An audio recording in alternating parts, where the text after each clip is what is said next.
distinguished guests, the President of the United States, accompanied by Advocate Selma Blair.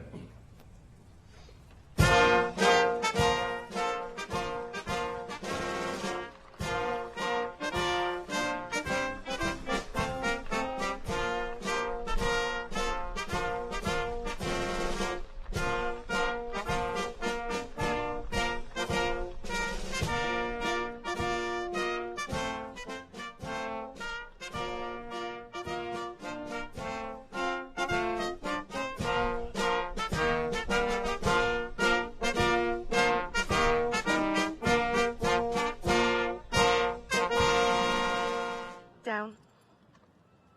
Good boy. Stay. Me too. Yes, stay. I feel so powerful all of a sudden. Okay. This is on. I don't need this. This is for someone else, correct? For me. Okay. The real guy. Hello. I'm Selma Blair, and I'm here before you today as a proud disabled woman with my cane and my service dog Scout by my side to celebrate the anniversaries of the Americans with Disabilities Act and the Rehabilitation Act, the legacy of the leaders who came before. Although I'd had symptoms since the age of 7, it took a lifetime of self-advocacy to finally lead me to a diagnosis at age 46. After living most of my life in pain and self-doubt, it was the late, great Judy Heumann, without whom we would not be here today, who taught me my worth.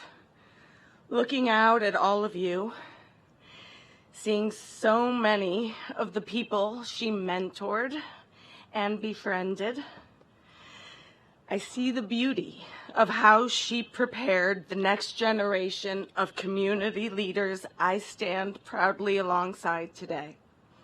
In my own disability advocacy, I have realized that these historic pieces of legislation were vital steps towards fairness, but the push towards equity continues.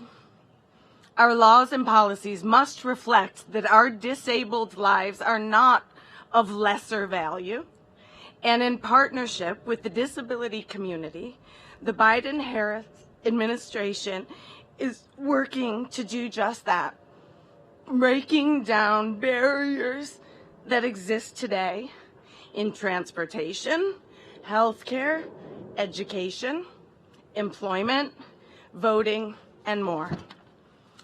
It is an honor to introduce a friend to the disability community and a president who knows that every American deserves a life of dignity and respect.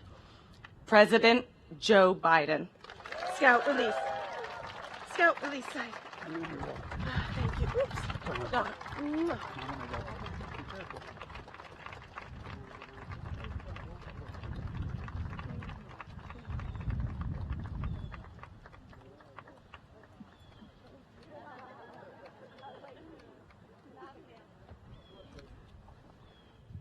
My name's Joe Biden. I'm Joe Biden's husband. And what I told this beautiful lady when we met inside, she's doing so much to change people's lives. All of you are. I look out there and I see one of the guys that got it started, Tom Harkin. Tom, stand up. Stand up for people to see you. Good to see you, Tom. And Elizabeth Dole, Bob Dole was a major, major player in all of this. He really was.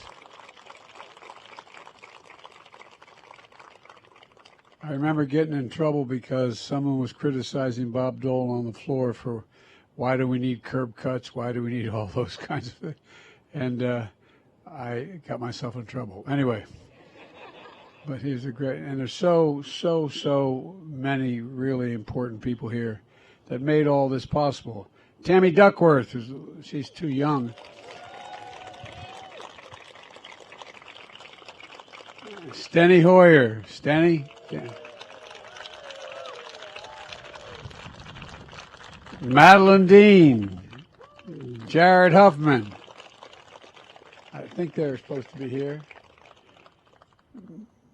Mark Pocan. And Mark, you here?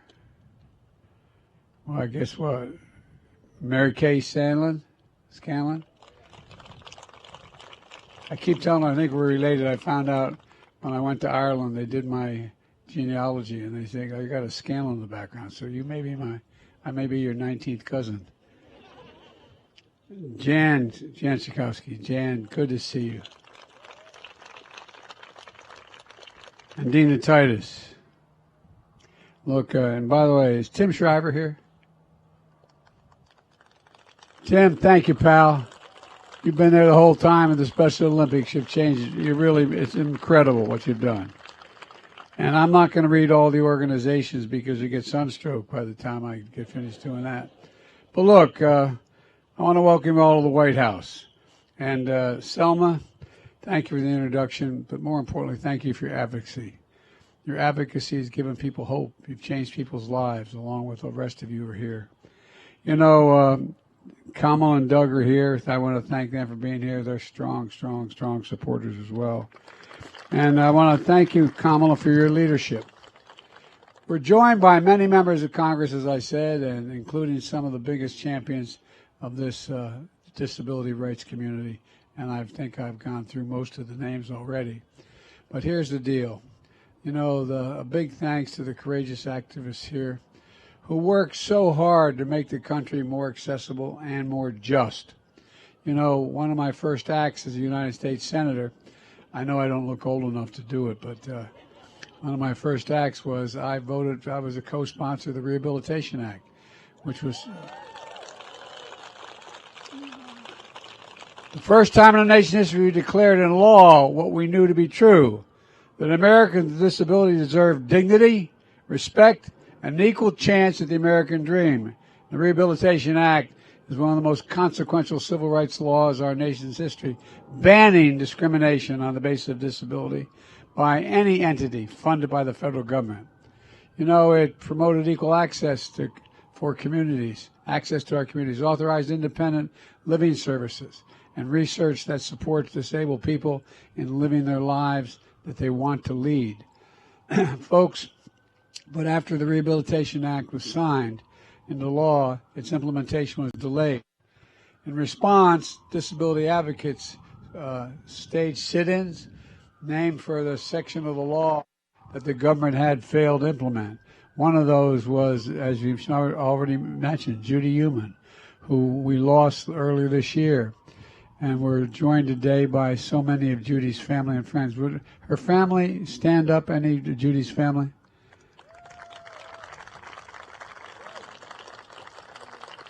Thank you.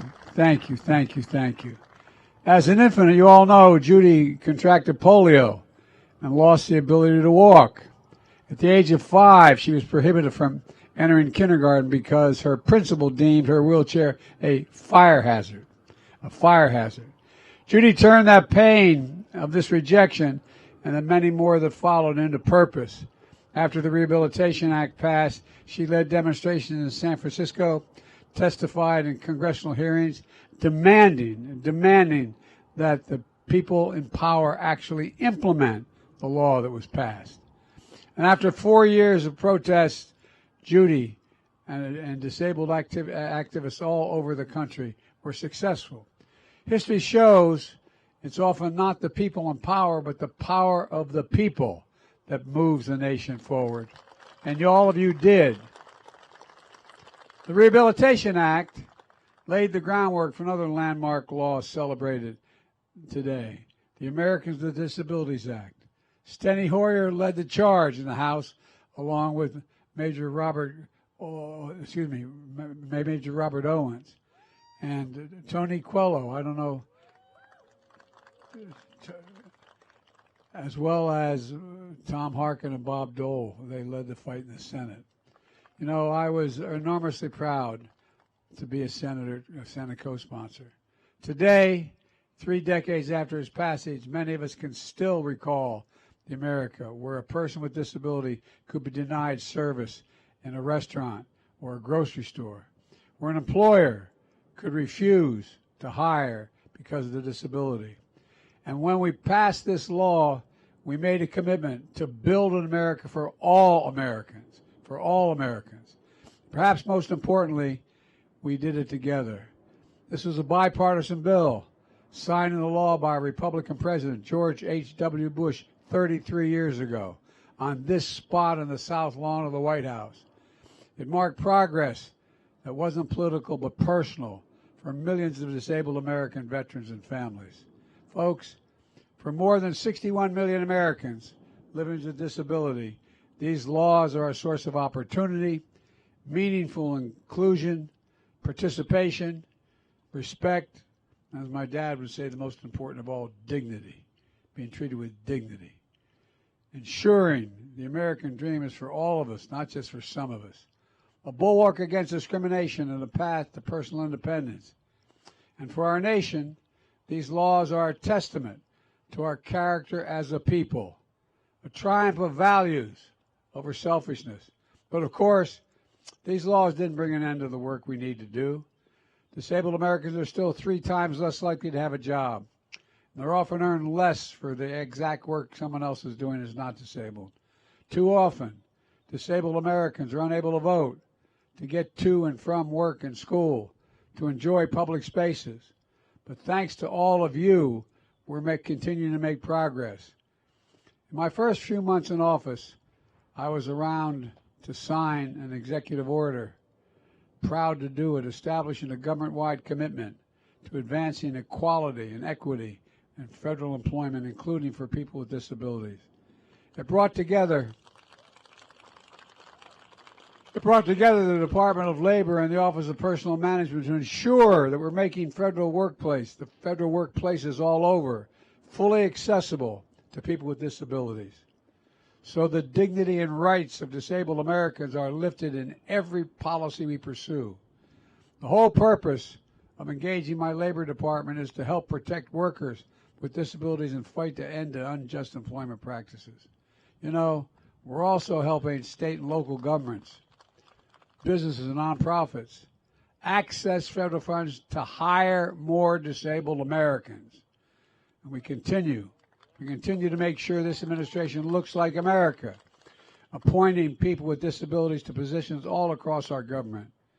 And over my first 2 years, my administration, we've seen a 22% increase in people with disabilities employed by the federal government, and we're going to continue to grow it. We're making the federal government a model employer when it comes to wages, accommodations, opportunity to advance for people with disabilities. We're also taking action to improve access to health care for disabled Americans. Today, as many of you unfortunately know, some doctors and hospitals are denying medical treatments related to organ donations or life-saving care for disabled Americans based on their disability alone. That's why the Department of Health and Human Services just proposed a rule barring these kinds of denials from medical treatment, because no American should be deprived of health care they need, period. It's simple. No American. The Department of Health and Human Services also launched the Long COVID clinical trials and created the Office of Long COVID Research and Practice for the first of its kind initiative in our history. And because of your advocacy, the National Institutes of Health just designated people with disabilities a health disparity population.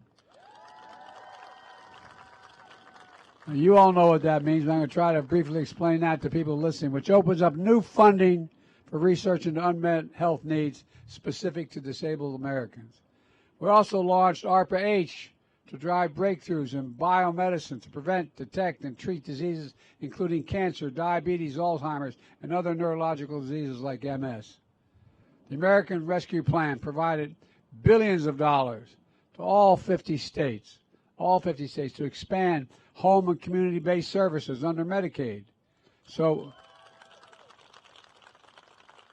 again, in my experience, friends who are disabled, my experience is it also just continues to provide the dignity they're looking for. Just dignity. More people with disabilities, including intellectual and developmental disabilities, can live independently at home. The Inflation Reduction Act capped the cost of insulin at $35 a month, and out-of-pocket prescription drug costs are going to be limited to $2,000 a year for older Americans, no matter what the disability, no matter how expensive, no matter what drugs they use, even if you're using cancer drugs that are $10,000, $12,000, $14,000, no more than $2,000 a year.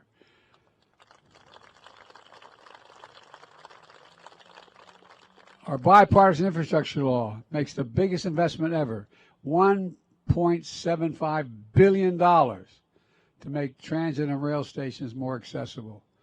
We're modernizing airports by adding wheelchair ramps, accessible restrooms, and so much more. And the Department of Transportation issued a rule that now requires all new single-aisle aircraft over a certain size to have wheelchair-accessible restrooms.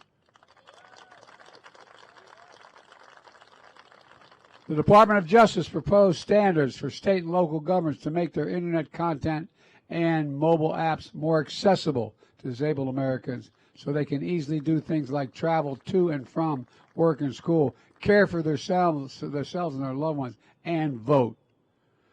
And look, accessibility is the cornerstone of ensuring government works for everybody. Accessibility.